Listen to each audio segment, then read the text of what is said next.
Match of the day 2 is unmissable tonight with two massive matches which have huge significance. First versus third met at the Etihad as Manchester City took on Spurs and 5th placed Arsenal face 2nd place Man United at the Emirates. We've all the goals from yesterday as well, so tune in for all the drama at 10:45 here on BBC One.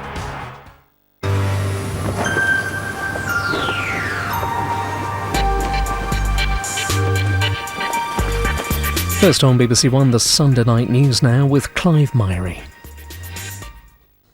The government defends plans to cap benefits payments at £26,000 a year. But there's strong opposition to the welfare bill on the eve of a parliamentary vote. I voted with the government on everything until now. I see it as my job as the next leader to support my successor. I will not support the benefit cap in its present form. In Syria, President Assad supporters are told to talk to the opposition. We meet those standing by their leader. They are 100% behind what he's doing because they believe that this uprising, if it takes him down, might even threaten their lives.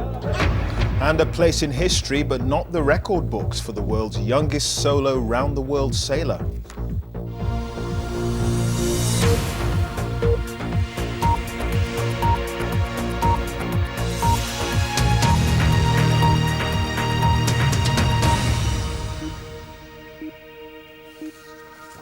Very good evening to you. The Deputy Prime Minister has defended plans to limit benefit payments to £26,000 per family a year in England, Scotland and Wales. The government is facing strong opposition to the welfare bill ahead of a vote in the House of Lords tomorrow. But speaking to the BBC, Nick Clegg suggested changes could be made to soften the impact of the cap.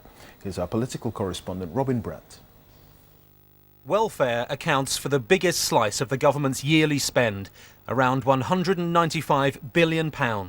Cutting benefits is a key part of the deficit reduction plan. But coalition ministers also think the system is unfair.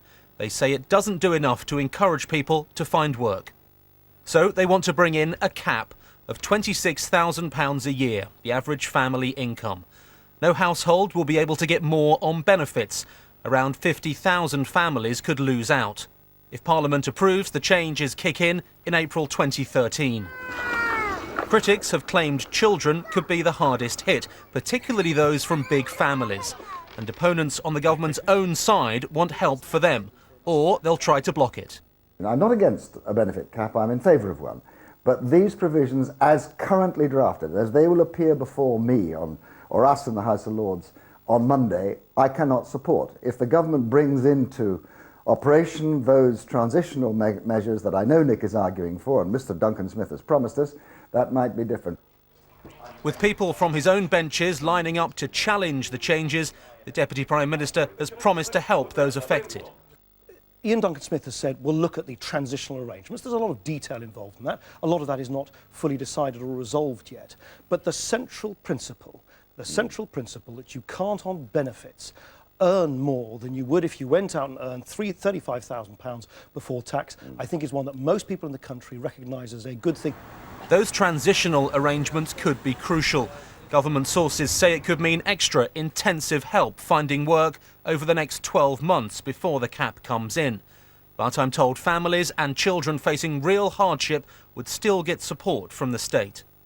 Labour said it won't vote against the cap, but it has serious concerns about how it will be implemented.